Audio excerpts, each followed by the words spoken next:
buenas noches a todos ustedes. Sean bienvenidos a esta casa de estudios, a esta academia del iGlobal, en este salón de reuniones, de eventos de la Fundación Global.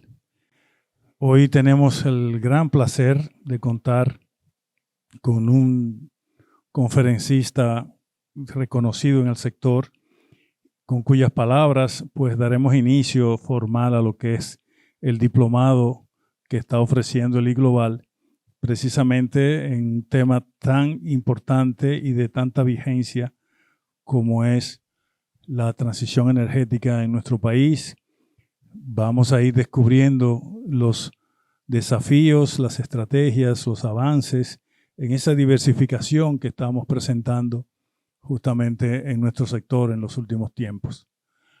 Tenemos nosotros que estar muy complacidos, obviamente, porque contamos con el doctor Manuel San Pablo, quien es una persona reconocida por su trayectoria profesional, por sus aportes a lo que ha sido precisamente la construcción de este mercado eléctrico desde sus inicios.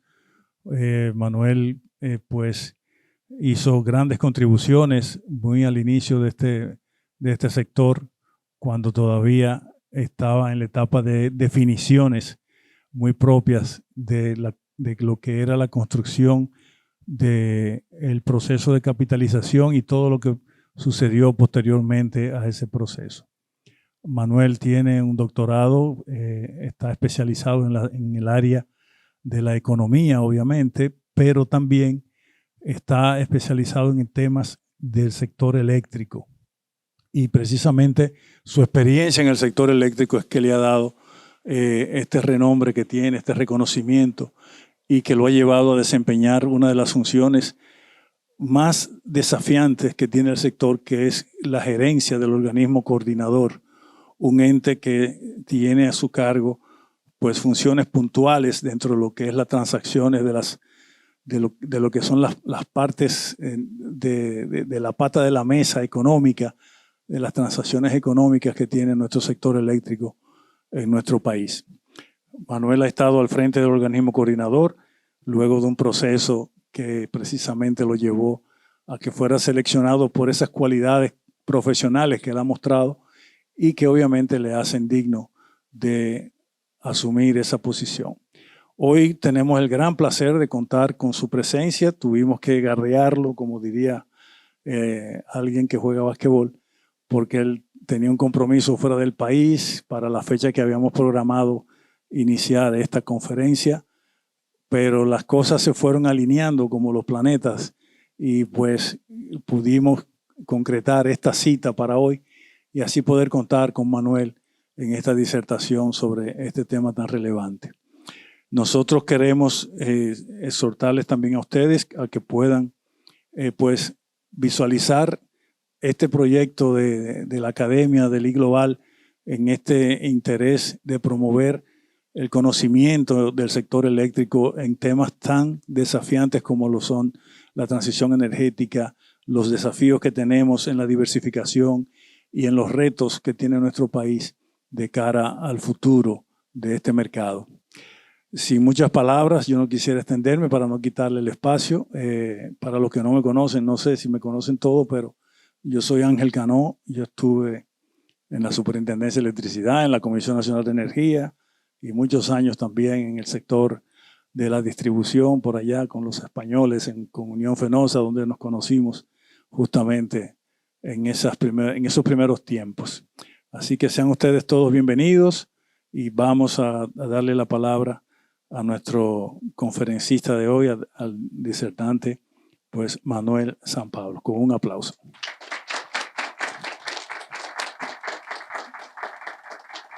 gracias.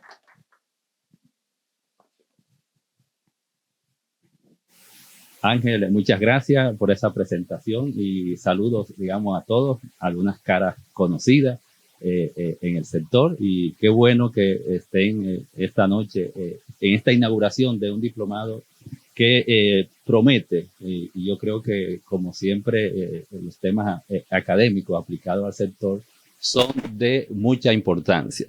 Y acá, cuando me pidieron de cómo ha ido avanzando la transición energética en República Dominicana, preparé entonces esta conferencia, esta presentación, motivado a que sea como un inicio en lo que sería todo lo que ustedes van a ver en el diplomado, porque cuando estuve viendo el programa vi aspectos muy interesantes que van a ir a una profundidad para darles herramientas para ver lo que es toda la parte regulatoria de operación del mercado eléctrico mayorista hacia la ruta de la descarbonización y la transición energética que se avecina, en el sentido de que ya estamos en esa ruta. O sea, vamos dando pasos y es importante conocer, prepararse de antemano en todos los aspectos que abarca esta transición energética y, como lo decía Ángel Cano, los desafíos y las estrategias que debemos seguir y podemos analizar desde la academia para así poder aplicarla en las diferentes posiciones que se ocupan. Pasando entonces lo que sería el contenido de lo que vamos a tratar en el día de hoy, vamos a ir primero en términos generales para poner en contexto, explicar lo que son los tipos y fuentes de energía en el contexto mundial, cómo ha evolucionado el sector energético, luego las características principales de República Dominicana y los aspectos relevantes del sector energético, un repaso rápidamente para ver qué hace las diferentes instituciones como el organismo coordinador de la estructura institucional, la evolución obviamente que ha tenido el sector energético en términos de capacidad instalada y la energía generada, los desafíos y retos que tiene esta matriz energética y con ello entonces pasar a ver cuáles serían las estrategias a modo de conclusiones y resúmenes para poder ver estos desafíos. Iniciando primero con cosas que conocemos, pero en términos generales siempre es bueno saber que conocemos los diferentes tipos de energía que pueden ser transformadas a otros tipos, tanto energía hidráulica, energía química, energía térmica, energía mecánica, energía eléctrica, se transforma de una a otra. Lo importante en esto es conocer que las fuentes de energía que existen, la mayoría provienen del sol, de alguna y otra medida, excepto obviamente la parte de la energía nuclear que viene a través de la fusión del uranio, que es muy particular en esos elementos. Ahora, ¿por qué no planteamos esto? Porque las fuentes de energía, las que son más interesantes en lo que es la producción de energía eléctrica, son las que poseen una cantidad mayor de energía por unidad de masa. Esto es que con una cantidad se puede obtener un recurso energético mayor y por lo tanto son más eficientes en su transformación para energía utilizable en las actividades humanas. Estas fuentes son el carbón, el petróleo, gas natural y obviamente la energía nuclear a través de la fisión del uranio que se da. Mientras que las energías renovables, que son la solar, la eólica y la geotérmica y la maremotriz, el problema es cómo lograr eficiencia en la concentración de esta energía para que poder obtener la mayor cantidad de recurso, poder calórico de esa energía y hacerla utilizable. Esto lo que nos lleva a la siguiente parte, que es cómo ha evolucionado el contexto energético mundial. Como vemos acá en la gráfica, eso es a finales del siglo XVII y la mitad del siglo XVIII, o sea, donde se dio la revolución industrial, se dio en base a uso del carbón. ¿Por qué? Porque el carbón ocupó el 50% de lo que era la producción y el otro restante 50% era el recurso natural que se usaba en el siglo XVII, que era la leña. Entonces, a partir de ahí, el carbón fue que impulsó esa revolución industrial y ha venido ocupando lo que es la máquina de vapor, el descubrimiento que se hizo, y por eso se ve esa gran importancia que tiene el carbón. Ya cuando nos entramos a principios del siglo XX, aparece el petróleo, los combustibles líquidos a través del petróleo, y ocupan un valor preponderante, quitándole al carbón y el uso que se utilizaban en los países menos desarrollados, que era la leña normal que se utilizaba, que hoy ya se crean fincas de biocombustible y sí tienen un uso más eficiente. A ese inicio del siglo XX aparece el gas natural y va tomando fuerza, y ya a mitad del siglo XX el gas natural y el petróleo, el carbón baja a un 25% en lo que es la matriz energética mundial, y empieza a aparecer allá arriba lo que son las energías renovables con un 3% de lo que es la matriz energética mundial. Lo importante de esto es que ahora en el siglo XXI, quien está gobernando, impulsando como esta revolución tecnológica es el gas natural, el petróleo, el carbón ha bajado y el impulso incipiente que tienen las energías renovables. Si hacemos una proyección hacia el 2050 con los datos de la Agencia Internacional de Energía, va a crecer hasta el 2030 y 2050, va a bajar un poquito. El crecimiento energético va a ser de 1% de, obviamente, la energía mundial. Un 1%, estamos hablando de unos 100.000 gigavatios de capacidad. O sea que eso es prácticamente como que si colocáramos Estados Unidos nuevamente en ese crecimiento. O sea, es un crecimiento brutal de que tenemos que ver. Y ahí haciendo una proyección de, mira, como vamos hacia una ruta de descarbonización de las energías renovables, ¿cuánto ocuparán las energías renovables en ese año 2050? Ahí vemos que las energías renovables, en términos de lo que son la eólica y la solar, estarán ocupando un 33%. Si la juntamos con la hidráulica, el agua, estarían ocupando un 40%. O sea, para el 2050, donde prácticamente el mundo se plantea la descarbonización, lo que le llaman la emisión cero del net zero, realmente son con otras medidas, ya que el carbón estaría ocupando alrededor del 12% en el 2050, el gas natural estaría en un 25%, el petróleo bajaría a entre 12 y 15%, la nuclear se mantiene en ese porcentaje, y con ello entonces se buscarán medidas de compensación de los efectos que todavía crean lo que son el carbón, el petróleo y en menor medida lo que es el gas natural, para compensar lo que se llama la descarbonización. Con esa estructura, o sea que vemos en términos de cómo vemos la producción energética y la fuente energética mundial, podemos movernos a lo que son los aspectos relevantes de la República Dominicana.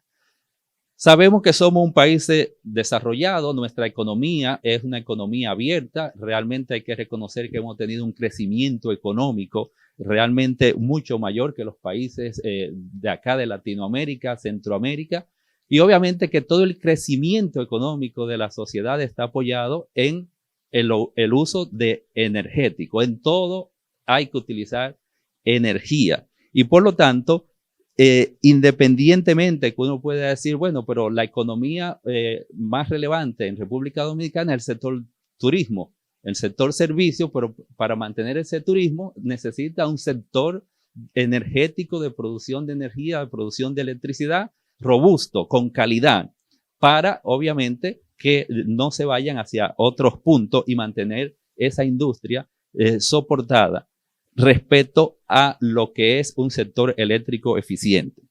En ese sentido, cuando vemos la característica de la República Dominicana en términos de recursos hidroeléctricos, tenemos un porcentaje de alrededor del 10% cuando nos comparamos con otros países. O sea, realmente los recursos hidroeléctricos son limitados. República Dominicana hasta ahora no tenemos ningún yacimiento ni de petróleo ni de carbón que sea comercialmente explotable, porque quizá hemos oído que si en Azua hay petróleo, que si por allá por Samaná, por Manzanillo, por ahí hay carbón. Habría que ver si eso es comercialmente factible para explotar cuando nos comparamos con otros países que tienen recursos tanto de petróleo, carbón, o sea, que en términos de lo que son los recursos propios, República Dominicana, ¿con qué contamos? Bueno, ya sabemos que la hidroeléctrica, el agua es poca. Entonces, deberíamos contar con el sol, que sí tenemos, y la parte que es el viento, para poder manejar recursos propios internos. En términos de país, sabemos que compartimos la isla con Haití, y si vemos, comparando con otros aspectos de Centroamérica, no tenemos interconexión con ningún país. Hacia el oeste podemos ver que tenemos a Cuba, una isla, digamos, de un tamaño razonable comparada con República Dominicana. Jamaica queda por ahí. Para el este, Puerto Rico, lo que nos queda ahí. Si vemos hacia el sur, un poquito más alejado, está Colombia. Y hacia el norte tenemos a la Florida, Estados Unidos, aunque hay una pequeña islita por ahí, pero no serían, digamos, para ver un elemento de interconexión entre el país, para hacer, digamos, el proyecto que se hizo en Centroamérica, que fue muy exitoso para dar mucha eficiencia, que es el llamado CIEPAC, que es el sistema de interconexión eléctrica de los países de América Central, el famoso CIEPAC, que empezó en 1987 y hasta ahora se logró la interconexión a través de líneas de transmisión, y obviamente que eso le da otras características a un sector energético. Nosotros estamos aquí aislados, tenemos un vecino, pero bueno, por las características eléctricas y también de lo que son los aspectos sociopolíticos, o sea, las interconexiones se dan para complementarse uno con otro. Y hay aspectos técnicos que también que deben considerarse. Aparte de que no tenemos interconexión, estamos en la ruta de los huracanes, o sea que de eso no nos salva nadie, y por lo tanto tenemos que tener en cuenta que tenemos ciertos aspectos que debemos considerar como isla. En ese sentido, tenemos una independencia de importación de combustible muy importante, porque las energías, tanto la hidroeléctrica y las energías eólica y solar, están en un aspecto incipiente, se van desarrollando, pero aún no queda todavía un trecho que recorrer. Si vemos la parte de lo que son las infraestructuras y las facilidades de importación y almacenamiento de combustible, tenemos que la mayoría están ubicados en lo que es la parte sur-sureste de la isla. O sea, cuando hablamos del sureste, viniendo de por allá, San Pedro, Boca Chica, toda la parte que tiene que ver la parte de Santo Domingo, en la parte sur, Baní, Asua, son los puertos naturales que hay. Entonces, la generación que necesitan importación de grandes volúmenes de combustible, pues se ubican ahí por las facilidades de puerto y poder traer el combustible de una forma más eficiente. Por lo tanto, se han desarrollado una terminal de gas natural que tenemos en la parte sur-sureste de la isla, específicamente en Boca Chica, y se alimentan a través de gasoductos, otras generadoras que están ahí dependiendo de ese sistema, 1.600 megavatios, y en la misma trayectoria, en la parte ya más hacia el sur, están las terminales de carbón que alimentan a Punta Catalina y a la empresa generadora Itabo, que son de carbón, otros 1.000 megavatios en esa zona. Si ustedes ven, estamos hablando de 2.600 a 3.000 megavatios en esa franja. Ya recuerden que estamos en la ruta de los huracanes, y los huracanes por esa franja es que vienen. Entran por el este, vienen por ahí, y es raro que un huracán dé la vuelta por la parte norte y entre por el otro lado. Ahora, se están desarrollando hacia otros elementos, facilidades de puerto. Bueno, allá en Manzanillo, sabemos que al norte tenemos Puerto Plata, que también tiene facilidades de puerto, pero ya esa zona está más concentrada en la que es la parte turística. Y por lo tanto, la concentración de esos elementos va más bien al puerto de Manzanillo, donde se están desarrollando proyectos importantes de generación eléctrica. Si hablamos de lo que es el Sistema Eléctrico Nacional Interconectado, el CENI, como quizá ustedes lo escucharán tanto en este diplomado o cuando lo escuchan por ahí también en la prensa, cuando se habla de esta parte, es el sistema que se conecta a través de líneas de alta tensión, líneas de interconexión, en donde tenemos líneas que son de altos voltajes. O sea, cuando hablamos de los voltajes, usted conoce que en su casa tiene 120 voltios, esos dos hoyitos que hay, no le metan los deditos para que sepan lo que es el voltaje. Entonces, en línea de transmisión hablamos de 69.000 voltios, 138.000 voltios, y las famosas autopistas eléctricas que interconectan las zonas tanto este, sur, norte, que son a través de la autopista eléctrica, que son 345.000 voltios. ¿Para qué son estos niveles de voltaje? Para poder transportar grandes volúmenes de energía con mayor eficiencia y poder llevar esa energía a las subestaciones de distribución, que son las que se encargan de ya llevar la energía a cada uno de los usuarios que conectan el sistema. Como sistema interconectado, tenemos algunos sistemas aislados dentro de nuestro sistema interconectado, que básicamente lo más grande, lo más importante son de la zona este, es la parte que tiene que ver con Bayahíbe y Punta Cana, Cepén, también está Catcana, que es un sistema aislado, La Romana, Casa de Campo, también está aislado. Y en el norte tenemos dos pequeñas distribuidoras ahí que aunque están interconectadas, están como sistema aislado, que son en Las Terrenas y lo que es la parte del Limón. Y eso es lo que, en términos de estructura del Sistema Eléctrico Nacional Interconectado, constituye el sistema como tal. Ahora, en términos institucionales, la estructura institucional, tenemos un Ministerio de Energía y Minas que se encarga de trazar las políticas y estratégicas del sector energético, pero también tiene la parte de minería.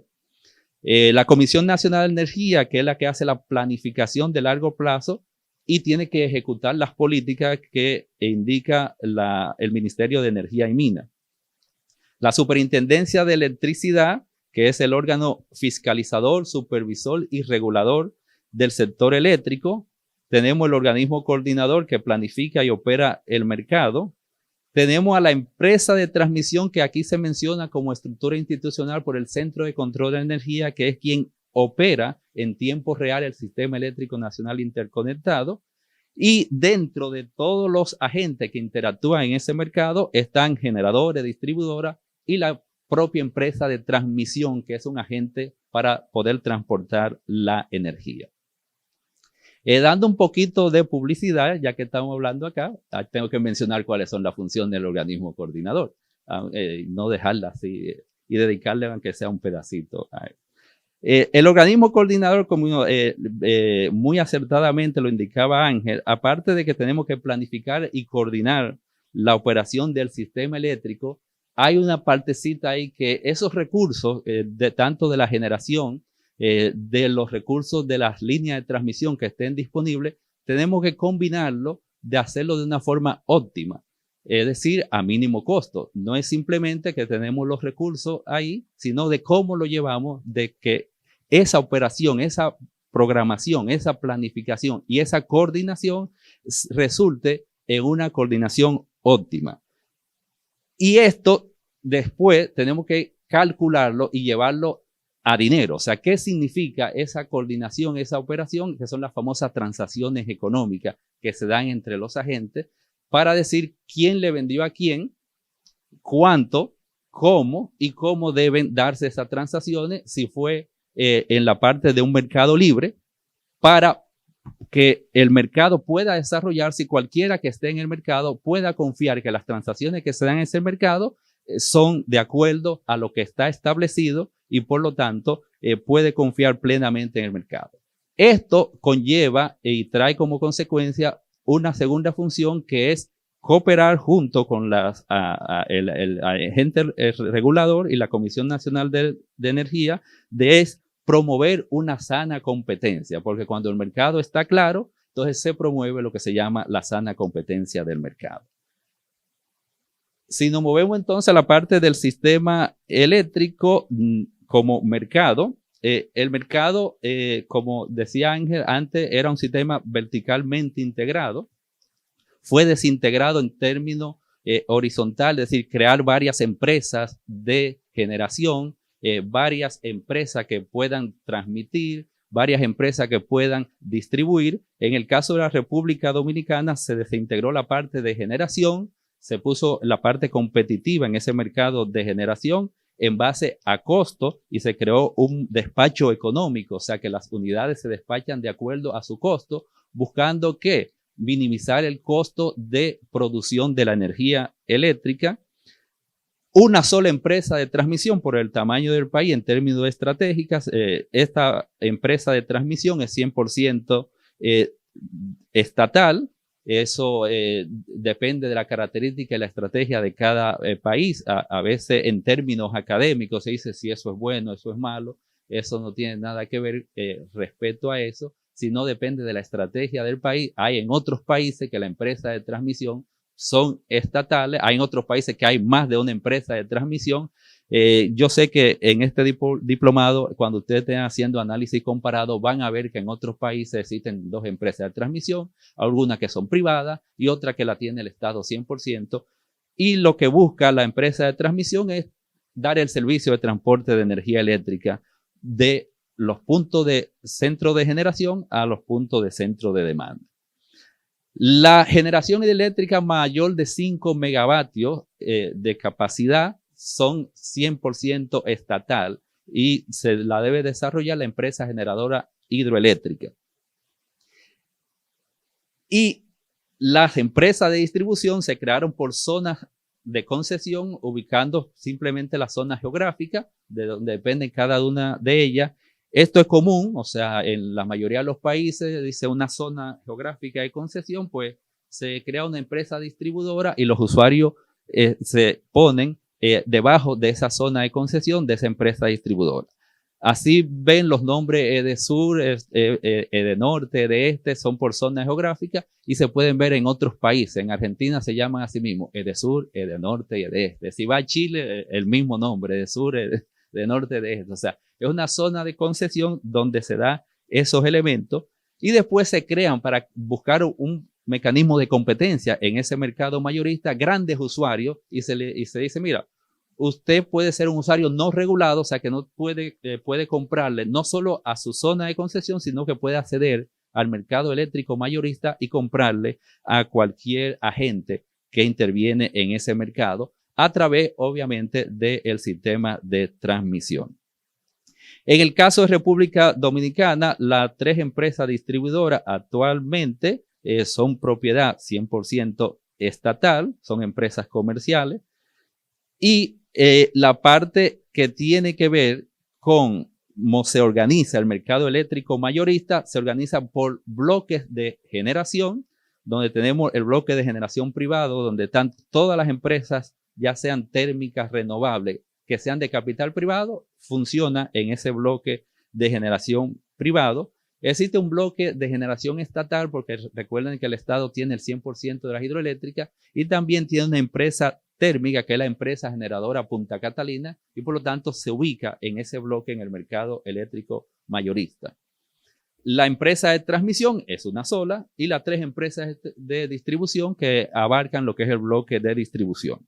Eso es cómo funciona el mercado eléctrico mayorista, y este mercado eléctrico mayorista funciona a través de 2 tipos de contrato, que es el mercado de contrato propiamente dicho y un mercado que está libremente, que es el mercado spot, donde ya sea la distribuidora o los usuarios no regulados pueden comprar en ese mercado mayorista a través de un contrato con la empresa generadora o irse al otro mercado que es el mercado spot.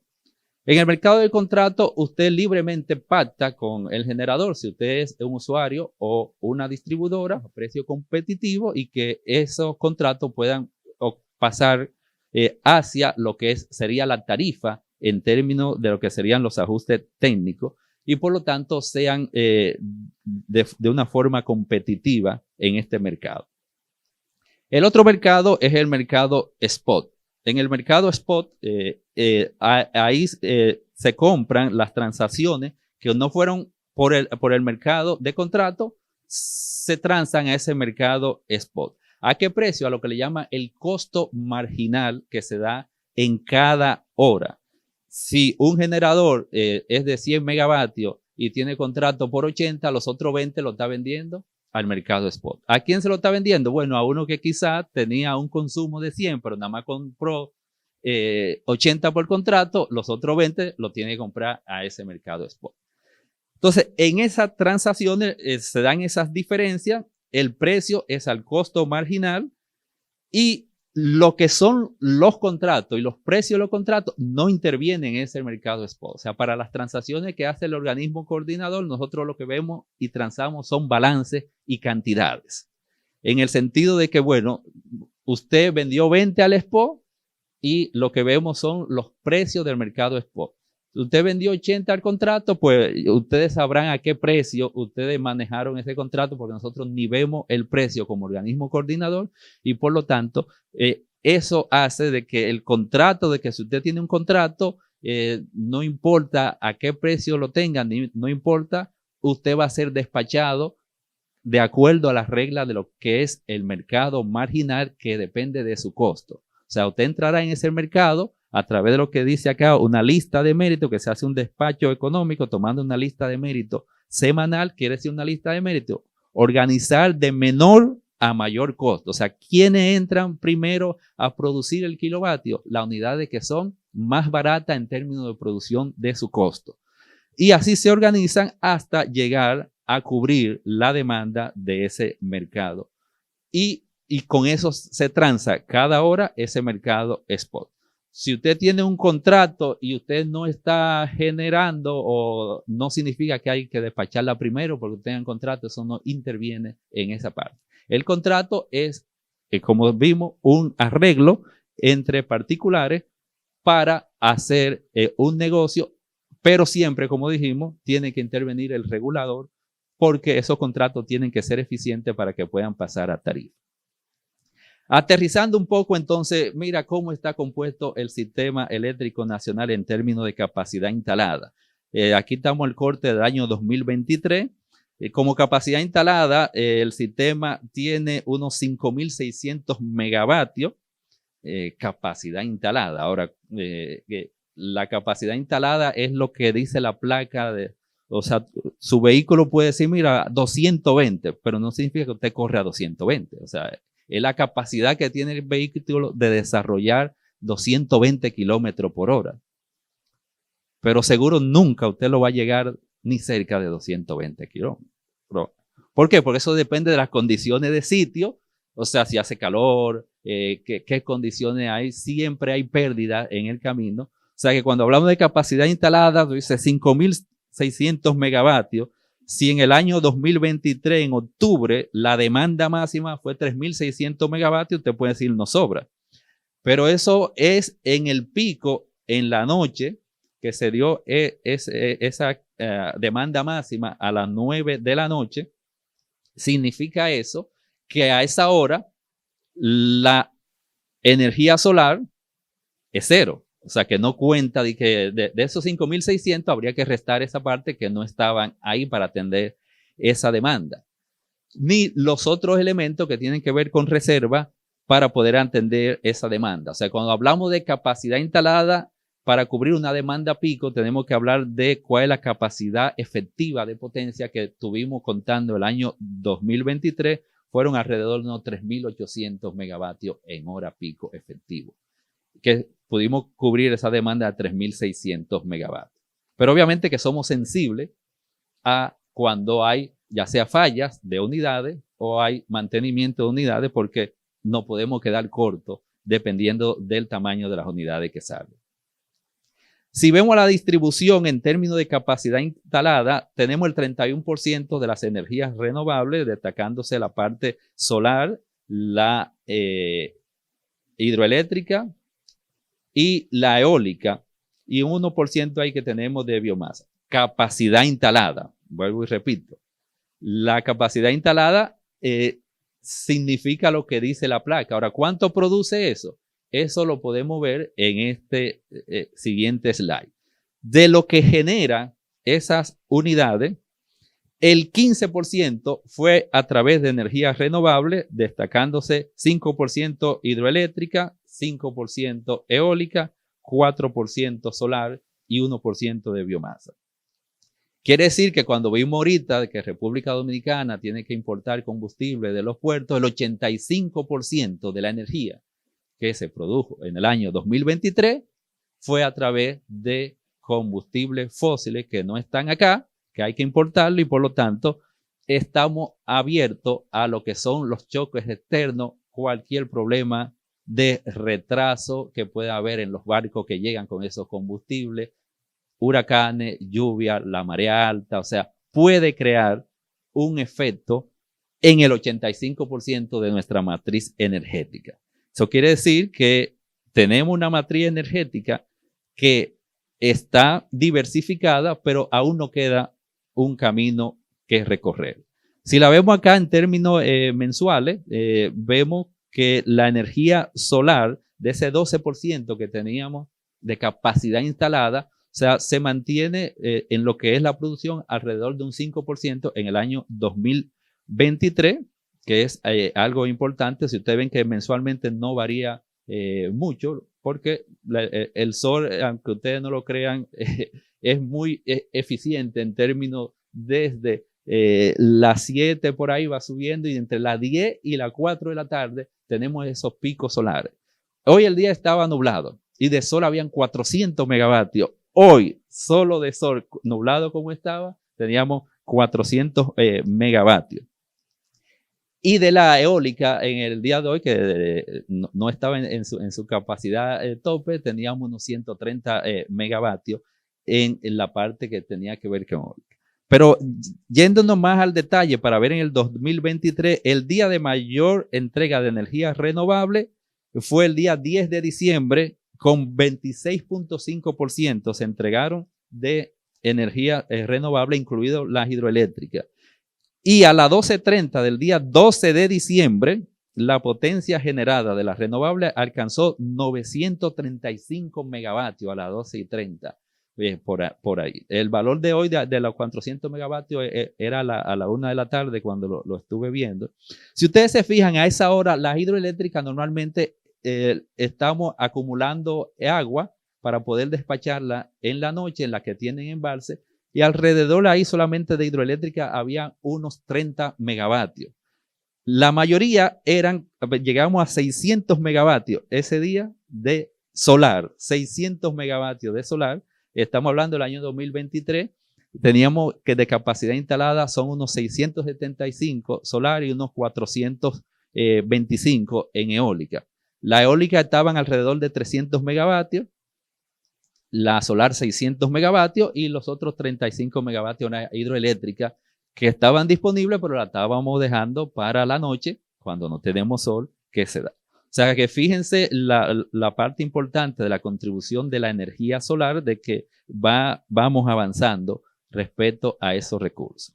Si nos movemos un poco, ¿qué ha pasado en el primer trimestre de 2024? Han entrado proyectos adicionales de energía solar y fíjense que ya la producción anda por alrededor de 7%. En términos de capacidad instalada, ya estamos llegando a los 1000 megavatios solar, o sea, tenemos unos 875, o sea, vamos rumbo a los 1000 megavatios para este año y se proyecta que tanto para el 2025 andaremos por unos 2200 megavatios entre la solar y eólica.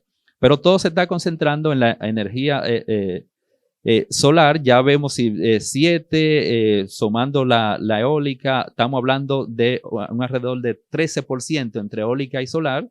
Y si le sumamos la hidroeléctrica, podemos llegar a un 16% en términos de lo que es la producción de renovables en este año.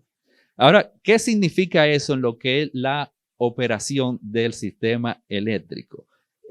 Esto en el 2024, cuando hablamos de que la energía solar te cubre un año, un 7%, si la sumamos con la eólica, llegamos a un 10, 12%. Quiere decir que en horas del mediodía, que es principalmente solar, podemos llegar a tener hasta 40% de energía solar y eólica en ese periodo. ¿Por qué? Porque tenemos la mayor de la parte solar y cuando también contribuyen con mucho viento, podemos llegar a tener unos 800 megavatios, 935 como vimos el 12 de diciembre del año pasado. Eso significa que cuando tenemos una meta de que para el 2030 vamos a tener un 30% de energías renovables, va a significar que hemos hecho los modelos de que en esas horas, entre las 10 y 11, las energías renovables pueden llegar a ocupar un 60% de lo que es el sistema eléctrico nacional. Y eso obviamente más adelante vamos a ver que tiene sus desafíos en lo que es la operación del sistema. Acá le presento cómo ha evolucionado, porque ya vimos 2023, vimos 2024, que vamos avanzando, pero no todo era así. Me paré del 2005 para no irme al 2001, ni menos irme para el 99, cuando Ángel y yo nos conocimos, que hace mucho. Vamos a dejarlo ahí. Entonces, vamos a hablar desde el 2005 hacia el 2015. Tomo ese periodo porque el primer proyecto de energía eólica empezó a producir en el 2012. Se ve ahí una pequeña franja azulita. Y pasamos de depender prácticamente era el petróleo el que gobernaba, con el carbón era simplemente la planta de Itabo. Después ya para el 2019 sube con la entrada de Punta Catalina, el gas natural con las expansiones que se hizo con los gasoductos también empieza a subir, pero se ve que las energías renovables a partir del 2015, el primer proyecto solar de 30 megavatios entró en el 2016. O sea, fíjense, del 2016, de 30 megavatios a 800 megavatios que tenemos hoy, realmente es un salto importante, un impulso a las energías renovables que ha venido creciendo de una forma sostenible. ¿Qué significa esto? Esto significa, en esta gráfica, cuando vemos acá lo que es el costo marginal que se da en el mercado eléctrico, y vemos esta relación, quisimos hacer esta relación porque el precio del petróleo, del barril del petróleo, realmente es el que comanda lo que es el precio del mercado en la República Dominicana. ¿Esto es por qué? Porque las unidades, principalmente en la noche, las que marcan el costo marginal son las que producen con petróleo. Las otras unidades base, que son de un costo de combustible más barato, están en la base. Viene la parte de las energías renovables que también están en la base, y por lo tanto cuando vemos que un 10% que aumenten los costos marginales significa incrementos en costos operativos que pueden llegar a rondar $200 millones anuales. O sea, el 10% que incremente los costos marginales en el sistema significan un sobrecosto de $200 millones. Y si vemos acá, el costo marginal era prácticamente a la par con el precio del barril de petróleo. Aquí vemos desde el 2001, cuando el precio del petróleo, el barril andaba por alrededor de $18. Francisco Méndez está por ahí, que sabe que en el 2001 subió cuando se dio la parte del petróleo. Ven un pico ahí en el 2008 por la crisis. Se ve ahí que el costo marginal subió a $160 el megavatio hora. De repente usted ve que tenemos pico de precio del petróleo, pero la línea anaranjada que usted ve ahí del costo marginal ya como que se despega. Eso es un beneficio de las energías renovables, porque ya el costo marginal no sigue a la par con el aumento del precio del petróleo. Eso se ve principalmente a partir de el año cuando empiezan a aumentar las energías renovables. O sea, como le dije, el boom que se da del 2016, tanto con eólica y la solar. Entonces ya usted ve que hemos tenido picos de precio de petróleo que han subido por encima de los $100 el barril, más sin embargo el costo marginal se ha mantenido e incluso ha bajado, porque realmente cuando vemos este caso, las energías renovables, si tomamos en ese despacho que podemos ver ahí, entre las 10 de la mañana y las 4 de la tarde, en promedio, o sea, ya sabemos que puede llegar a 935, ya pronto llegaremos a 1000 megavatios entre la 12 y la 2 de la tarde. Por esas 6 horas, en términos de costo, el sistema se ahorra anuales $300 millones por la diferencia de precio que se da en lo que es los precios que se dan en las energías renovables a esa hora, en ese periodo, y si no tuviéramos en ese periodo. ¿Esto cómo lo hacemos? Simplemente digo, bueno, si no tuviera esa energía renovable, o sea, tengo que despachar los otros recursos a base de petróleo que están ahí y que no están supliendo durante ese periodo, y de ahí que sale esos montos de $300 millones anuales con la producción de energía que se da ahí. O sea, efectivamente ustedes pueden entrar a la página web y a la app, tenemos la app del organismo coordinador. Estoy dando también mucha publicidad.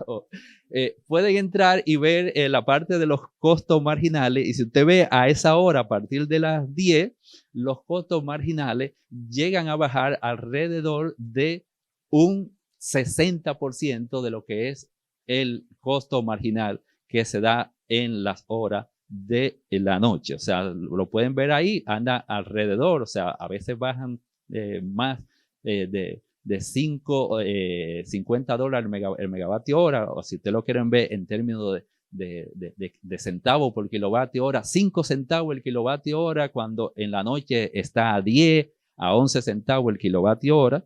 Entonces, quiere decir, bueno, si yo estoy comprando a ese precio, o sea, en realidad, esos son ahorros que se va al sistema eléctrico nacional interconectado. Eso es la eficiencia de las energías renovables y obviamente la operación del sistema eléctrico nacional. Cualquier pregunta de que si eso va a la tarifa a los usuarios se la hacen a César. Yo eso no tengo nada que ver. Exactamente. Ahora bien, es claro y qué bueno que hemos hablado de lo que son los beneficios que traen las energías renovables. Pero también esto tiene un impacto en lo que es la planificación, la coordinación y la operación del sistema, ya que realmente al tener estas energías renovables, que por un periodo, principalmente la solar, la eólica también tienen variaciones, me crean en algunos puntos restricciones en la red, me cambian la forma de la curva de producción y por lo tanto de cómo se atiende la demanda, hace que tenga que poder apagar y tener que encender ya con más tiempo lo que son los generadores térmicos, que no son de la parte convencionales, ni que tienen esas flexibilidades. Hay una parte que se llama la inercia del sistema, que es la característica propia que tiene el sistema de poder responder a las variaciones, a tener las energías renovables y no contar con esos generadores convencionales. Entonces pierdo lo que se llama esa inercia, ese movimiento propio que tienen los generadores convencionales. Necesito entonces tener como mayor reserva para poder suplir las operaciones que se dan en el sistema. Hay lo que se llama mayor actuaciones de lo que es el esquema automático de desconexión de carga, o sea, porque si hay variaciones, entonces para yo mantener el sistema operativo, entonces yo saco carga de forma automática ante cualquiera de las variaciones. Y por lo tanto también necesito en punto lo que es compensar la parte de la energía reactiva que se da en el sistema. O sea, esto cuando se ve así, realmente esto, carajo, se fue, ahí. No está en forma de presentación. Ahí. Aquí, listo. Cuando vemos en esta parte, aquí, ahí, hay un sinnúmero de variables que son afectadas por la producción de las energías renovables. Lo primero es que yo hago un despacho económico, las renovables donde están en su lugar, pero producen cuando hay sol. Si viene una nube, se caen. Y hemos visto que bajan aproximadamente unos 100 a 150 megavatios en unos 3 a 5 minutos. O sea, 150 megavatios, o sea, estamos hablando de una planta del tamaño de Itabo, un poquito más grande, y que se te salga 150 megavatios de un sistema que está produciendo 2.500, 3.000 megavatios en un punto, es importante, bastante importante es. Más que tenemos que tomar en cuenta lo que vemos ahí que es la generación distribuida, la generación solar que hay en los techos de la casa. Cuando llega una nube, también le llega a la energía solar, pero también le llega a los techos de la casa donde tienen los paneles solares. Entonces, ¿qué sucede? Que el efecto es doble. Me baja la generación y eso que se estaban autosupliendo, ¿qué van a hacer? A tomarlo de la red. Entonces, se te fueron 100 por acá y te aumentan 50 del otro lado, ya no son 150, le tienes que sumar 50 del otro lado, son 200. O sea, 50 demanda menos 100. Entonces, no solamente es una planta de 150 que tengo que tener una de 200, 250 para suplir eso. Y eso es en pocos minutos. Y en pocos minutos no se arranca cualquier cosa así y como una planta de generación que consume combustible. Entonces, ese quiere decir que tenemos que aumentar lo que son las reservas operativas para poder suplir de una forma de calidad y evitar la incertidumbre tanto en la generación como en la demanda. ¿Por qué? Porque la demanda también puede sufrir variaciones y eso crea problemas. Tengo que tener despachos forzados, limitar centrales, decir, mira, quédate ahí, pero a mínimo.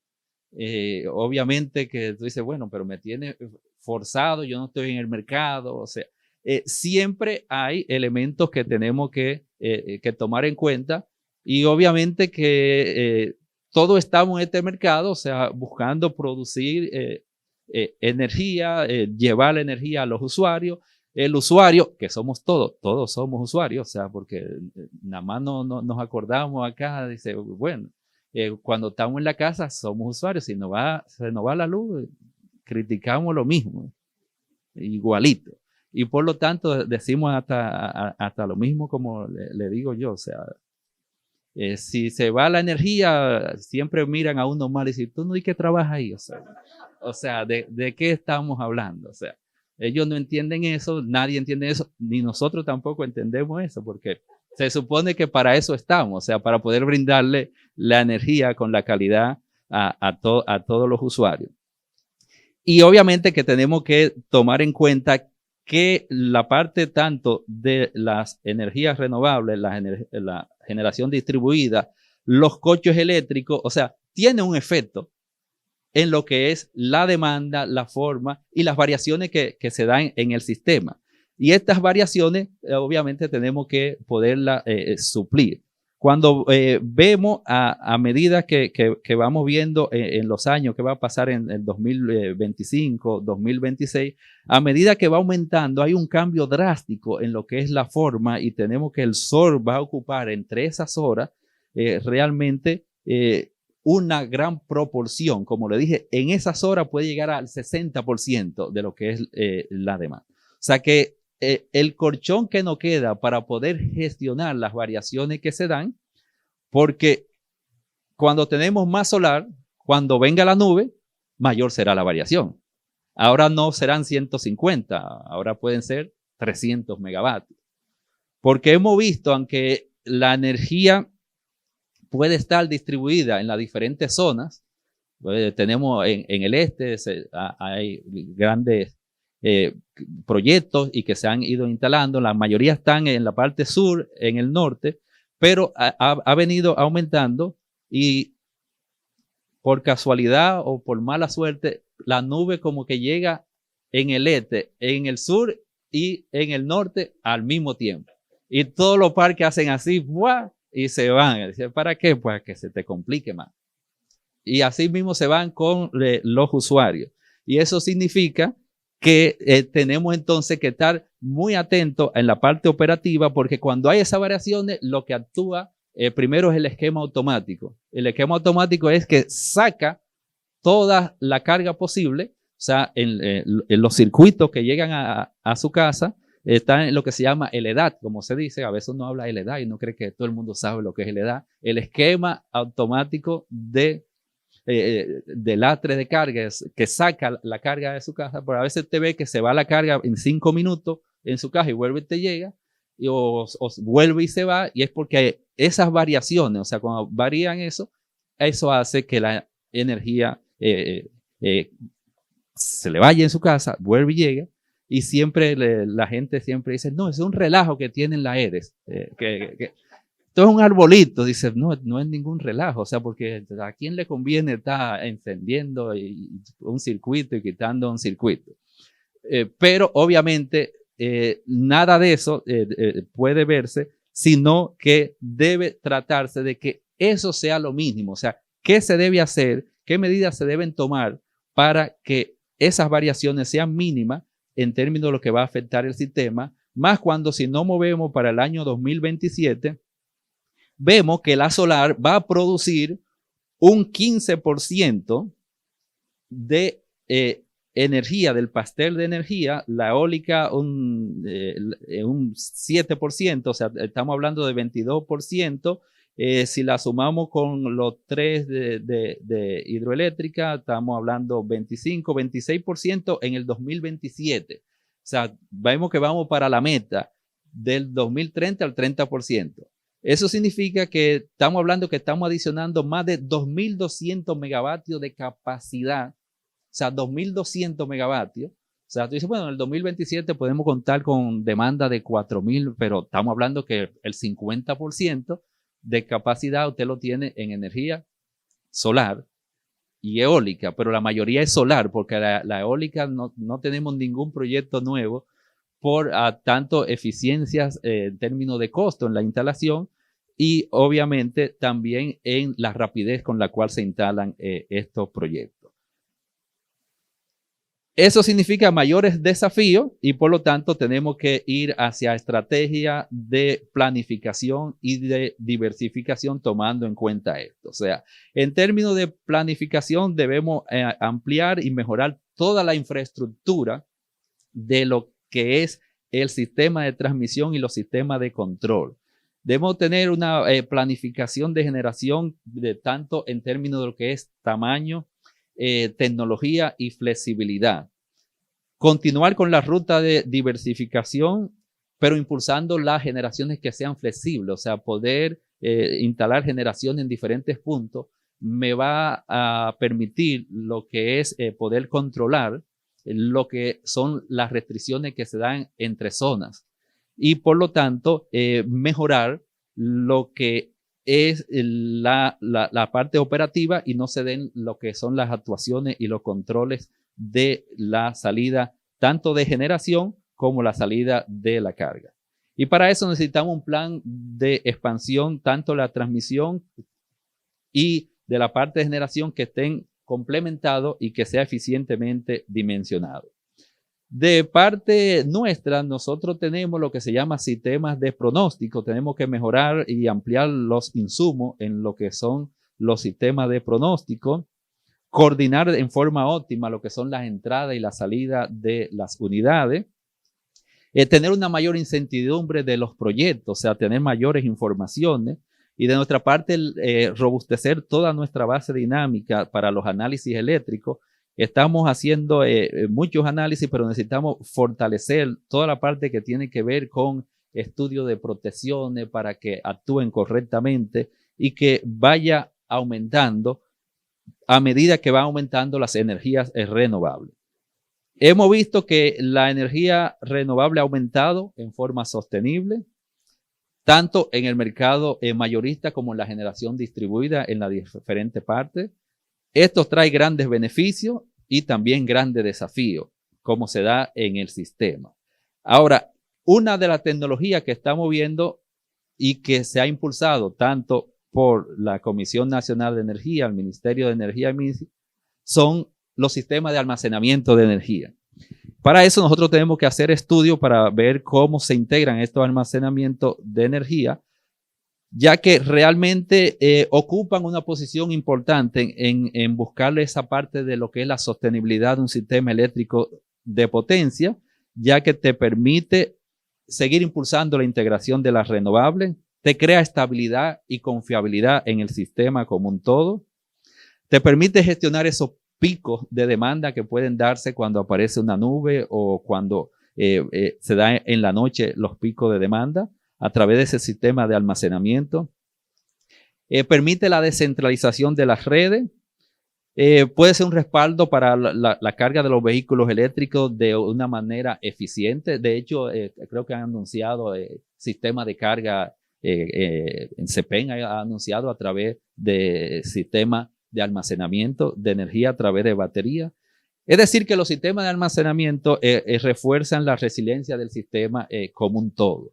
O sea que la tecnología sigue avanzando y nosotros tenemos que ir avanzando a la par, y en ese sentido se deben establecer también los requerimientos técnicos y también los requerimientos regulatorios. O sea, la regulación tiene que ir a la par como va la tecnología.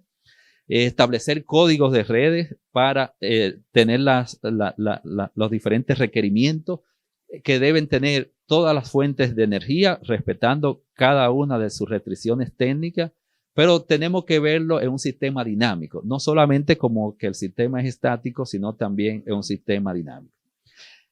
Avanzar en lo que es la digitalización, aprovechar redes inteligentes, sistema de control, coordinación de protecciones, el control automático de generación, el que le llaman el AGC, es un control automático que tiene la generación. Aprovechó la versatilidad que dan los inversores en las energías renovables que utilizan a través de la solar. Hay diferentes elementos que se pueden aprovechar. Criterios de confiabilidad, los mantenimientos, los arranques que se dan. Como sistema debemos tener como todas las demandas que están aisladas y los autoproductores más integrados al sistema, porque eso nos da cierta flexibilidad en términos de sistema. Y un punto importante es que no podemos cerrar los ojos, es que estamos en una isla, pueden pasar los huracanes, tocamos madera, aunque estén por ahí, y por lo tanto, ya la etapa de huracanes inicia, puede darse que tenemos que mejorar lo que es el arranque autónomo, o sea, lo que le llaman en inglés el Black Start, que lo pusimos acá, arranque autónomo, en el cual pueda arrancar el sistema de forma de qué capacidad tenemos. Actualmente tenemos una capacidad reducida a través de las centrales hidroeléctricas y solamente están concentrados en la parte sur y norte del país. O sea que en el este no tenemos esa capacidad. Hay que ver si con los sistemas, ya sea de almacenamiento, o sea, qué podemos lograr para darle un poco más de robustez al sistema como un todo.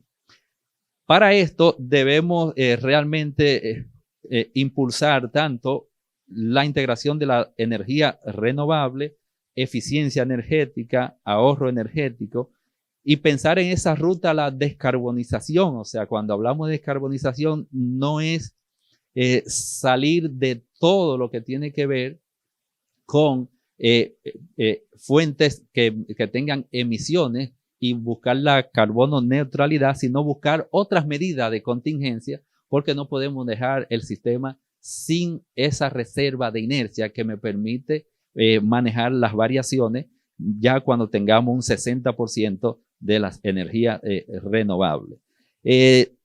Debemos hacer una expansión en zonas estratégicas.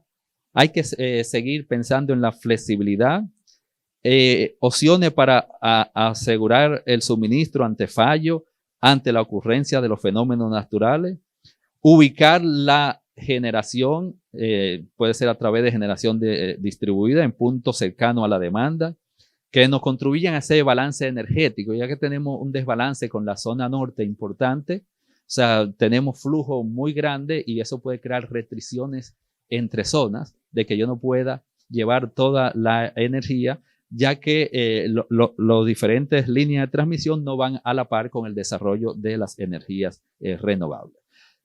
No queda obviamente muchas cosas por hacer, o sea, ya ustedes vieron los desafíos que se da, pero República Dominicana, en términos de su matriz energética, si usted ve, está bien diversificada si nos comparamos en términos mundiales, pero obviamente también se requiere de que este aumento de las renovables se impulsen los otros elementos como son los sistemas de almacenamiento, los sistemas de control para poder hacer esta transición energética mucho más flexible.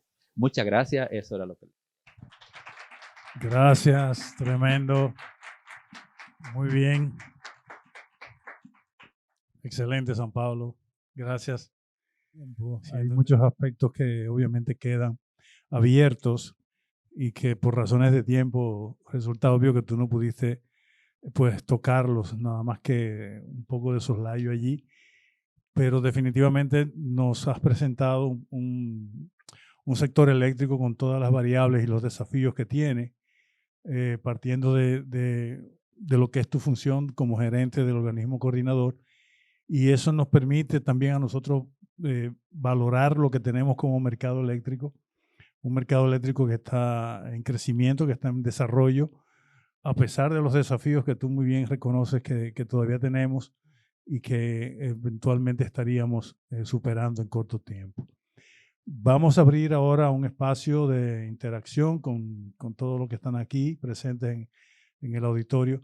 Y quizás yo me puedo adelantar y robarle una pregunta a alguien que tiene por ahí, pero a mí me gustaría, por ejemplo, tú hablabas del sistema de transmisión y yo creo que ese es uno de los grandes desafíos precisamente con el tema de las renovables. Hoy en día tenemos una gran cantidad de proyectos que están en carpeta que estarían potencialmente desarrollándose, pero tenemos unas limitaciones para la inyección de esa nueva energía que se va a producir y que el sistema no estaría en condiciones de soportar por la carga que tiene. Entonces, ¿qué sería lo ideal en términos de planificación cuando ya tenemos precisamente una planificación para el desarrollo de esta infraestructura de transmisión desde la óptica del organismo coordinador? Tú hablaste de algo de eso, pero me gustaría ver si hay alguna pregunta o respuesta más bien que tú pudieras ampliar en este sentido. No, muchas gracias, Ángel. Efectivamente, cuando conversamos la parte de transmisión, o sea, en términos generales, planteamos que debe darse un plan de expansión del sistema de transmisión de una forma más eficiente de cara a lo que ya hoy tenemos, que es ese objetivo de las energías renovables. Sabemos llevamos hacia el 2030 el 30%. Quiere decir que ya en lo que son las facilidades de las líneas de transmisión deben estarse ejecutando desde ahora, no esperar que llegue el 2030 para empezar a ver las obras, a licitar las obras, porque efectivamente de la perspectiva del organismo coordinador nosotros identificamos lo que son llamados las restricciones entre zonas, o sea, los límites de transferencia. Decir, mira, si en el sur tenemos el mapa tanto solar y eólico y sabemos dónde están los proyectos, sabemos dónde están las concesiones provisionales que da la Comisión Nacional de Energía, y por lo tanto es agarrar esa indicación de instalación de generación y adelantar el plan de expansión de la transmisión, porque efectivamente no me he quedado rezagado, y eso se ha visto en los diferentes proyectos y se ha visto en la operación, ya que proyectos que se desarrollaron en la parte sur, o sea, tuvimos que hacer estudio, cambio de topología en lo que está la línea, no se está licitando una línea de 345 que conectaría ya el sistema hacia el sur profundo, que llegaría hasta el cruce Cabral, allá en Barahona, pasando toda esta zona, y resolvería el problema que tenemos ahora. Pero eso lo venimos diciéndolo hace más de 6 años, en el sentido de que, mira, se tiene que resolver esto y andamos siempre cambiando de topología para poder componer un parche. Y realmente para los objetivos que tenemos que tener un plan de expansión que sea mucho más eficiente en términos de que las líneas puedan entrar.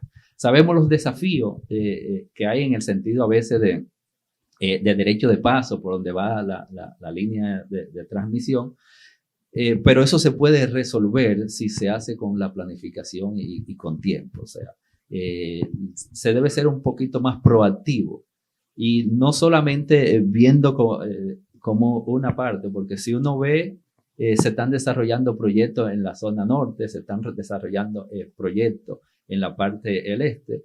Y tú dices, bueno, se concluyó la parte que viene el este, que es una línea que viene de guerra y conecta a la parte sur y norte a través de Palamala o Julio Sauri, la subestación que está ahí, llega hasta Santiago. Pero ya con estos proyectos vemos que eso está copado y me está creando otro límite de transferencia, otra restricción. En el norte tenemos las restricciones porque todavía la línea que conectaría y que llevaría energía a todo ese centro norte de Santiago Sur no se ha hecho, está en licitación, pero la línea de transmisión toma tiempo. Entonces, mira, si toma tiempo, lo que tenemos que decir un plan de expansión. Cuando uno hace un plan de expansión, uno lo hace 5 años antes, pero uno empieza desde ahora para que esa línea, cuando yo digo, mira, esa línea tiene que estar en el 2024, yo tuve que empezar eso en el 2016, no esperar el 2023 para empezar eso, porque siempre vamos a estar tarde. Muy bien, gracias. Vamos a abrir los micrófonos. Necesito a alguien que me ayude por aquí, por favor, César, quizás. Usted tiene el micrófono allá, por favor, si puede circular el micrófono. Acá, por favor. Saludos, Russell de la CIE. Viendo los beneficios y los efectos que traen las renovables y que tú bien has dicho cómo afrontarlos a través de los sistemas de almacenamiento y la reserva que sean suficientes para contrarrestar el crecimiento de las renovables. Mi pregunta es la siguiente. Actualmente, ¿cuál es la máxima capacidad permisible en términos porcentuales, si se puede saber, que pueda admitir nuestro sistema de tal manera que no afecte la estabilidad y la rentabilidad de los agentes del mercado? Muy buena pregunta. Bueno, en términos así de cuál sería la capacidad, los estudios que nosotros hemos hecho en los informes de mediano plazo o los que llegan hasta el 2027, vemos que cuando estamos por alrededor del 28 al 30%, en la situación actual, tenemos problemas para optimizar el sistema que converja, vemos problemas de estabilidad y hay 2 opciones con lo que se dan. O vamos a vertir la energía renovable, es decir, tenemos que no despachar cierta cantidad para mantener lo que son las reservas operativas. O sea, porque podemos subir las reservas operativas, pero llega un momento que ya yo no puedo sacar más energía térmica convencional porque pongo en riesgo la seguridad del sistema. Y la seguridad del sistema se supone que esa es la función del organismo coordinador, garantizar esa seguridad del sistema, porque para algo se está coordinando. Si no, entonces llama uno y quién es que está coordinando. Entonces, sí se da eso. Pero eso como se ve el sistema. Por eso decimos, mira, lo que tenemos que hacer es adelantarnos, no esperar llegar ahí para decir, yo lo dije, eso no resuelve nada, es decir, que lo dije, sino decir, mira, si va a entrar esta cantidad renovable, o sea, viene almacenamiento es por batería. Los proyectos de transmisión, o sea, porque a medida que tengo más interconexión, los sistemas de transmisión ayudan, o sea, no podemos ver solamente los sistemas de almacenamiento solo a través del sistema de batería. Hay otra forma en la cual se pueden utilizar. Y lo que estamos haciendo son esos estudios y diciendo, mira, tenemos que mejorar aspectos de si vamos a instalar los sistemas de almacenamiento. Las baterías pueden ser a través de esto, pueden ser otros sistemas, sistemas de controles y adelantar ciertos proyectos de línea de transmisión que me den un poquito más de flexibilidad.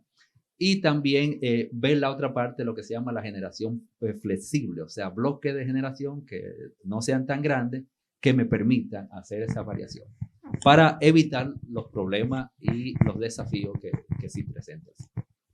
Bien, ¿alguien más? Aquí delante, otra pregunta aquí delante y después allá atrás.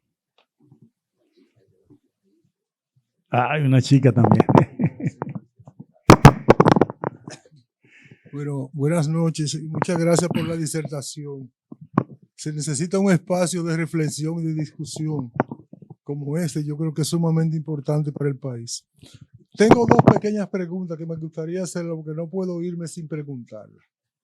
Mira, un tema es las tendencias modernas de todos los sistemas eléctricos, es la interconexión. Nosotros antes hablábamos de la interconexión con Puerto Rico, que se satanizó un poco, pero como vemos el entorno alrededor de la República Dominicana, no nos podemos interconectar con Haití ni con ninguna de las islas. ¿Qué tal lo que se habla de la interconexión con la Florida? ¿Qué opinión le merece? Y lo segundo es lo de la energía, lo de la electromovilidad. La electromovilidad está concebida para utilizar energías renovables. O sea, no tiene sentido comprar petróleo o gas natural para gastarlo en transporte. O sea, no tiene ningún sentido. Eso solamente es si nosotros podemos utilizar energías renovables. Yo noto que en Europa hay una tarifa que incentiva el uso y la carga para la electromovilidad en las horas diurnas, de manera que tú puedas aprovechar, asegurarte de que tú estás cargando con energía solar, fotovoltaica. Entonces, se incentiva esa tarifa para que tú lo hagas en el día. En el caso nuestro, que estamos comenzando con la electromovilidad y que poniendo los cargadores en la casa, la gente carga en la noche. Entonces, no hay un incentivo para cargar en el día. ¿Qué tal la regulación y la tarifa para garantizar que se utilice la electromovilidad con energía renovable? Muchas gracias. Bien, respecto a la primera pregunta de la interconexión, sí, como usted bien indicó, se han hecho estudios. El primer estudio realmente que se hizo en el 95 fue para interconectarnos con Haití. Eran otras circunstancias, obviamente, y bueno, es el vecino que usted tiene ahí al lado, o sea, eso no lo podemos ignorar. Y ahí hay diferencias técnicas en términos del voltaje. Hay algo a través ahí por Duvergé, una hidroeléctrica que está ahí en Haití, que ahora mismo, o sea, en ese tiempo funcionaba y se podía ver la interconexión. Luego hicimos un estudio, obviamente no estoy hablando del organismo coordinador, porque estamos hablando de los 95, para la interconexión a Puerto Rico a través del cable submarino. Y obviamente que ahí están los costos. ¿Qué significa un cable submarino? Aunque dice, bueno, pero Puerto Rico está ahí mismo, o sea, la isla. Como factibilidad en la parte de Puerto Rico, en ese entonces, por la matriz que tenía Puerto Rico, que prácticamente era 100% petróleo, y las variaciones que tenía. Actualmente Puerto Rico va hacia una ruta de las renovables, pero Puerto Rico está un poquito peor que acá en términos, allá hay más apagones que acá. luego del huracán María ha quedado realmente su sistema eléctrico. O sea, que una interconexión por ahí no se ve. Cuando vemos a la Florida, lo ideal de interconectarse con la Florida y los estudios que siempre ha sido a través de Cuba, porque si Cuba tú la tienes ahí mismo. Obviamente sabemos por qué no Cuba y Florida, eso es obvio, pero lo ideal fuera, o sea, Cuba y la Florida, o sea, eso daría una robustez tanto a Cuba, República Dominicana y a la Florida. Tú dices, bueno, pues vete directamente a la Florida, pero cuando vemos lo que se habla de la distancia que hay, es un poquito más y sale muy costoso el proyecto, y obviamente que también hay que convencer al gobierno de Estados Unidos si va a tener una interconexión con República Dominicana.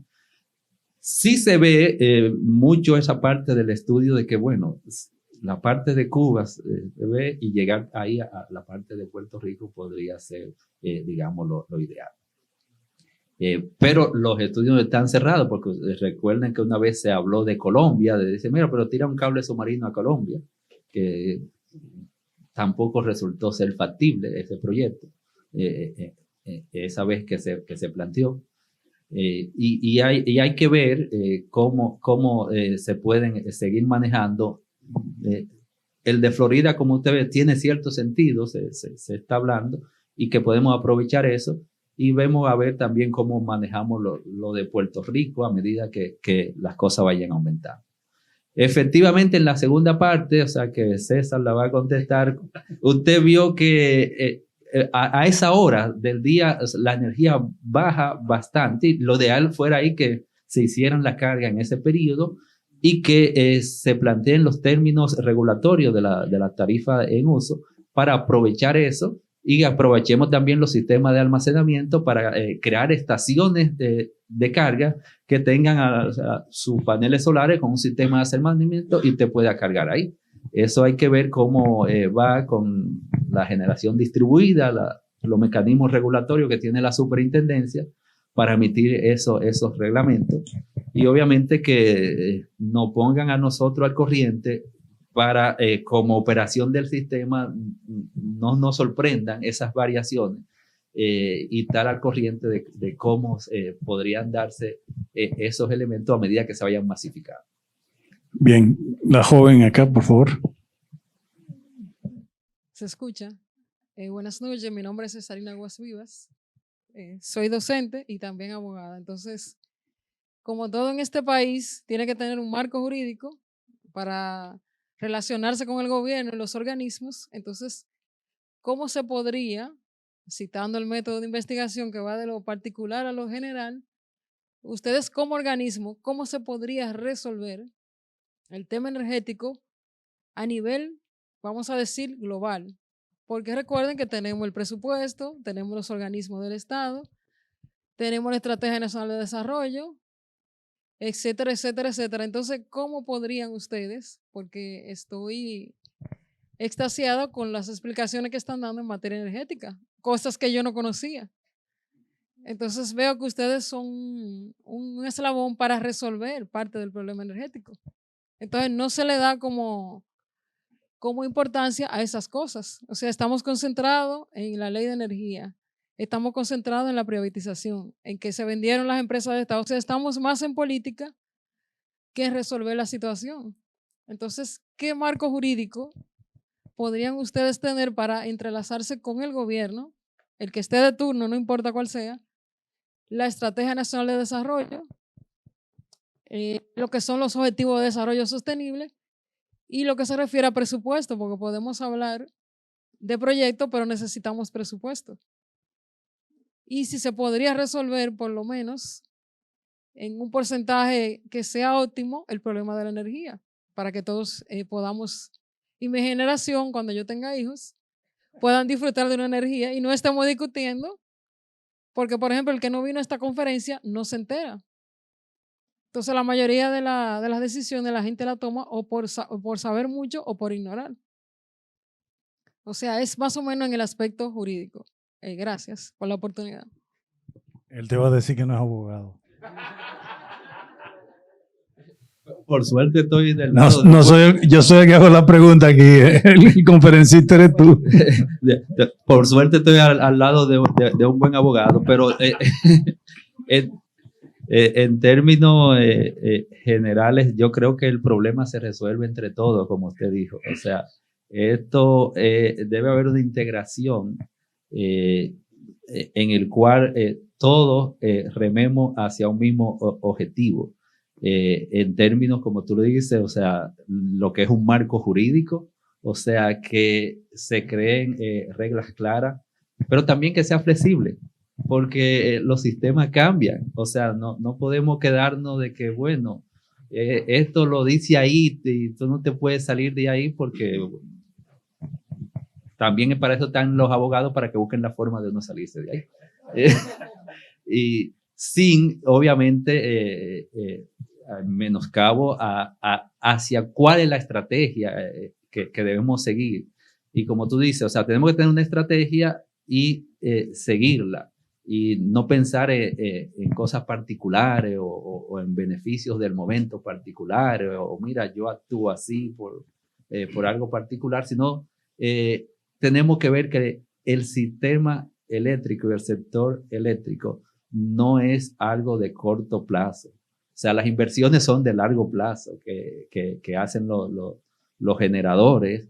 O sea, una planta eléctrica de cualquiera solar, tuve esos paneles, pero 100 megavatios, estamos hablando de más de $100 millones.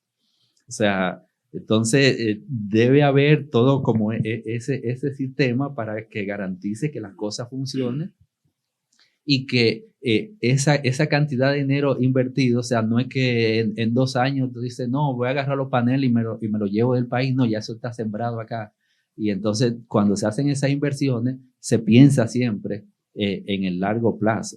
Entonces, los diferentes organismos y las diferentes instituciones somos las personas las que la integramos. Entonces, la responsabilidad es de todos nosotros, estemos acá o estemos allá, o sea, en cualquier posición que estemos, de pensar siempre en el largo plazo y como tú dices, o sea, vamos a ver cómo podemos resolver esto y sacar un poco diferentes elementos que a veces no vienen al traste. O sea, César Olivero sabe de hace mucho de dónde está, digamos, el problema en términos cuando tú hablaste de presupuesto. O sea, cómo cierra esta ecuación. O sea, porque se habla mucho, mira, falta un eslabón para que el presupuesto y la ecuación cierre. Y es un asunto bueno, ¿cuál es la tarifa que debemos pagar todos? Todos, para que la cadena de suministro funcione de una forma eficiente. Pero así como también, o sea, a ese usuario, al usuario, debemos darle la energía, o sea, con calidad. O sea, es un servicio que se presta. O sea, debemos tener en cuenta esa parte y no decir como que a veces yo no entiendo cómo dicen eso. No, es que al dominicano no le gusta pagar. Y yo le digo, ¿de dónde tú eres? Tú consumes energía. Entonces, ¿cómo que al dominicano no le gusta pagar? Todos somos dominicanos, lo que sea, ¿no? O sea, no que a nadie le gusta pagar, no. Darle un servicio, usted verá que por un servicio usted paga, porque usted paga el teléfono, paga esto, o sea, cualquier servicio usted lo paga. Si es eficiente y si obviamente está en un punto óptimo. Y para eso se carga la superintendencia de poner tarifas óptimas, eficientes. Realmente la Estrategia Nacional de Desarrollo no se inventó aquello de reconocer que la energía es el motor del desarrollo de cualquier país. Y obviamente que se ha tenido que hacer conciencia de que eso es una realidad. La energía definitivamente es la que impulsa el desarrollo de un país. Y hacer conciencia de eso implica que todos los actores que están vinculados, que interactúan en eso que se llama sistema eléctrico, tienen que poner su granito de arena para alcanzar esa eficiencia, alcanzar ese interés de dar un servicio eléctrico de calidad, tal como lo dice la Constitución en el artículo 147, a lo que son abogados, que habla de los servicios públicos. Entonces, nosotros estamos delante de un servicio donde el Estado es el garante de ese servicio para nosotros, los usuarios. Y el primero que tiene que hacer conciencia de eso es el Estado.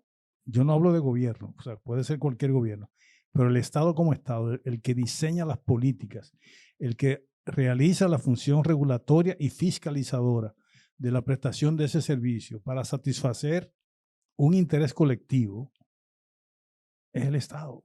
No importa que haya dado una concesión a una empresa, que le haya dado un permiso, una licencia de operación, al final tiene que fiscalizar eso y garantizar que el servicio se dé con eficiencia. Peor es cuando el Estado es el que tiene el control de alguna de esos agentes, en este caso las distribuidoras, donde definitivamente, aparentemente, en ese sistema, en esa cadena que se va precisamente vinculando en la prestación del servicio, hay una falla importante y parece que es en la distribuidora. Entonces, ahí hay que poner atención, porque como bien decía San Pablo en su presentación, aparentemente nosotros tenemos una capacidad instalada que supera por mucho lo que es la demanda que nosotros tenemos efectiva. Entonces, ¿hasta dónde nosotros podemos conciliar eso con una prestación de un servicio en la distribución que se vende más de lo que se factura?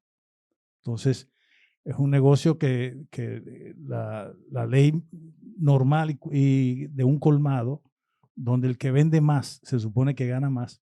En el caso de la distribuidora, no. Si vende más energía, pierde más. Entonces, parece un contrasentido. Parece un contrasentido. Entonces, tenemos que poner atención a eso. Nosotros como Estado, pero también nosotros como público, como usuario, como gente que está en posiciones de hacedores de políticas, de definir precisamente la parte regulatoria y la puesta en práctica. Porque el organismo coordinador lo que hace es que ve una ley que le dice qué tiene que hacer, y eso hace. Pero un poco más arriba existen otros que tienen que tomar decisiones que son precisamente más comprometedoras. Es un reto que tenemos como sistema, como mercado, pero yo creo que estamos avanzando. Hemos dado pasos agigantados de avance que nos han llevado precisamente a tener un sistema eléctrico hasta ahora robusto. ¿Tenemos preguntas por allá? Sí, buenas noches. Hace un rato se habló de la necesidad de mejorar el plan de expansión de la transmisión y su ejecución sobre todo. Yo quisiera que usted hable un poco de la expansión de la generación. Tenemos por un lado las renovables que son incentivadas por el gobierno y hay unos compromisos de penetración de energías renovables que tenemos como Estado y como país. Pero esa energía renovable tiene que ser acompañada por generación térmica. Y aquí uno ve dos visiones. Por un lado uno ve una visión que enfatiza centrales grandes de base con bajo nivel de flexibilidad, pero también con bajo costo variable, por un lado, y por otro lado hay una visión que dice que hay que poner el énfasis en generación flexible, que posiblemente es un poco más costosa, pero es más efectiva acompañando las energías renovables. En su opinión como experto en planificación, ¿por qué lado usted se inclina más? ¿Por dónde entiende que debemos irnos? Ese es un amigo que te está haciendo una pregunta. Por suerte que es amigo. Bien. Está muy buena la pregunta esa, sí. Bien, en el sentido, cuando se ven los aspectos, como bien diga, de política energética, siempre se buscó mira, necesito primero una base robusta, una generación de base que me permita, obviamente, dar esa tranquilidad en términos de, tengo una generación base, y cualquier elemento de que salga un mantenimiento, tengo esta generación base. Por eso, digamos, se apoyó eso. Ahora, a medida que ha ido avanzando los compromisos de las energías renovables y como bien lo indiqué en la presentación, los estudios indican que tenemos que tener generación flexible, esa flexibilidad, porque no es que salga más costoso, sino es lo que optimiza el sistema como un todo. Y en realidad eso es a mínimo costo. Ese es el mínimo costo.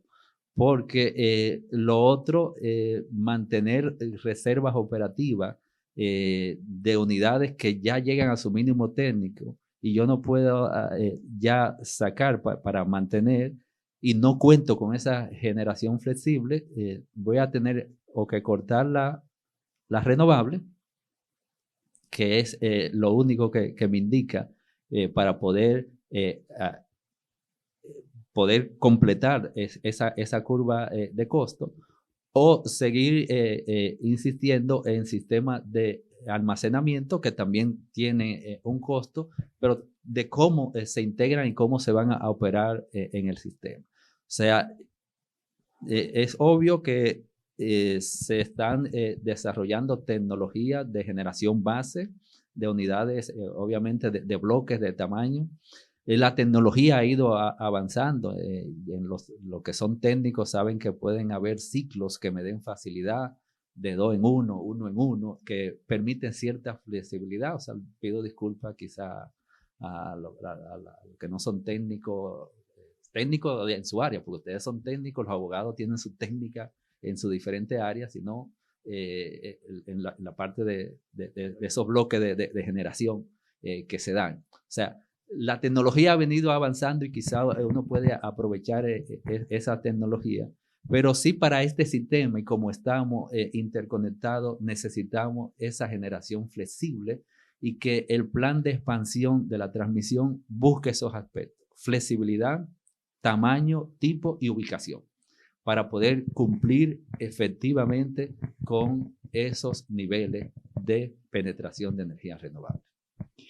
Me han hecho señas de que tenemos que cortar, pero tengo una pregunta aquí delante que no quiero dejarla pendiente. Una sola nada más. Adelante.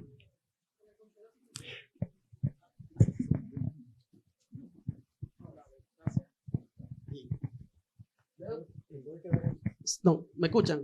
Déjenme ponerme aquí porque no me gusta la de espalda a la persona. Mi nombre es Rafael Mauricio Roa, soy ingeniero eléctrico y estoy aquí como padre de una niña que tengo de 8 meses. Conozco un poco el sector eléctrico porque hice una maestría. Miren,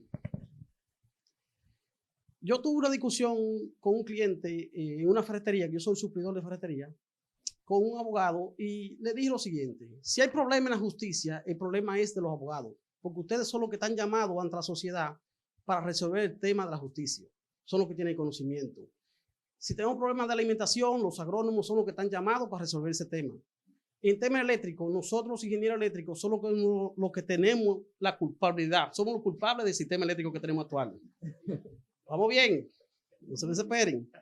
Yo cogí este dato de la Dirección General de Presupuesto. Yo vine simplemente a esto, porque conozco al ingeniero San Pablo, fue profesor mío de la universidad ya en el 2006-2007. En el 2021, el Estado subsidió 54.603 millones de pesos. En el 22, 83.000.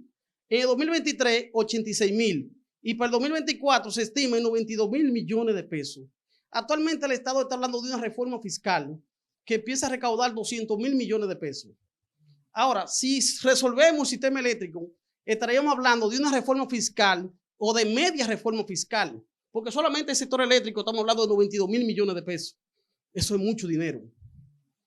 Ahora, ingeniero San Pablo, lo mío aquí es prácticamente una solicitud, una pregunta. Con el pequeño conocimiento que tengo, todo en la vida se necesitan líderes. Los líderes tienen que tener ciertas cualidades y virtudes, nombres hechos con trayectoria con el tiempo. No se logra de la noche a la mañana. Tuvimos el caso de Abraham Lincoln, que pasó de un partido republicano y ganó por su trayectoria allá en Estados Unidos. Tenemos también el caso del Príncipe de Maquiavelo, el libro que escribió, por qué él escribió ese manual. Mi solicitud era la siguiente: actualmente, bajo el conocimiento que yo tengo, como un simple campesino de Jarabacoa que vine a la ciudad, y como he visto su trayectoria, El sector eléctrico no tenemos líder. Tenemos muchos vaqueros tirando tiros. Eso es lo que tenemos actualmente. Muchos vaqueros tirando tiros, mucha gente dando opiniones, que hay que hacer esto, que hay que hacer lo otro. Y cuando resulta, esto nos resultó y viene lo otro. Usted dio una muy buena exposición, le felicito. Muy buena exposición, le felicito. Ahora, usted se basó en el término de generación, que ya en eso vamos, gracias a Dios, muy bien. Pero ahora el sistema eléctrico en general tiene un problema que, aunque resolvamos la generación, seguimos con el problema de la distribuidora y las pérdidas, que es el caso más grave. Yo le quería pedir, por favor, que usted, como conocedor de la materia, con el nombre y la reputación que usted tiene, gracias a Dios, intachable, que nadie lo puede señalar, y usted viene siendo un ente, vendría siendo prácticamente el Cherry de un oeste, aquello tirando tiros, y usted ahí, porque nadie puede refutarle a usted nada técnico, ni personal. Usted tiene una experiencia desde este que trabajó, tiene una experiencia de AES que trabajó, ahora en el OCEO, organismo coordinador, usted tiene ya el background completo, usted tiene lo que se necesita para que nosotros tengamos un líder que nos pueda dirigir en el sector eléctrico, y tanto lo de que sea de un partido que sea, a usted no lo van a refutar, porque usted es un técnico ya terminado. Lo mío es lo siguiente, por favor, prepárese un plan de desarrollo para resolver el sistema eléctrico, pero completo, que créame, habemos muchos que lo vamos a seguir, lo vamos a apoyar, mucho, porque esta posición está muy bien, pero está basada en la generación, pero si no hay quien pague la energía, ni hay forma de cobrarla, ¿a dónde nadie va a generar energía? ¿Va a vender? Es un negocio, el mercado. Es lo que yo tengo, un negocio. A mí que no me paga los blogs, yo no se lo vendo. Bueno, muchas gracias y buenas noches. Bien, vamos a dar un aplauso a Manuel San Pablo por esta participación suya. Agradecemos a todos ustedes la presencia aquí. Esta disertación, esta conferencia es el marco de apertura al diplomado que tenemos en el iGlobal precisamente sobre el sector eléctrico, sobre este proceso de transición, estos desafíos que hemos recibido hoy de primera mano de Manuel, y que es un abreboca, como dirían los españoles, para lo que nos espera precisamente en el marco del diplomado. Yo les invito a ustedes que se hagan eco de este interés de que el iGlobal tiene de hacer del conocimiento de estos temas a la mayor cantidad de personas que estén interesados en venir y conocer sobre el sector eléctrico. Como bien decía la colega aquí, que ella se sorprende de tanta información que hay, pero todavía queda mucho más, queda mucho más. Hay oportunidad todavía, me dice Yamilet, de que alguien pueda mostrar interés en inscribirse en el diplomado. Nosotros comenzamos oficialmente el diplomado el jueves, así que muchos de los que son colaboradores son gente que tienen un perfil bastante elevado y de conocimiento. Me dice Yamilet que hoy oficialmente ya comienza el diplomado y la clase el martes que viene, porque el jueves que viene es día no laborable de Corpus Christi. Entonces, pero hay oportunidad de inscribirse, ¿no? Así que todavía hay unos espacios que ustedes pueden promover a través de sus relacionados y que puedan venir a inscribirse.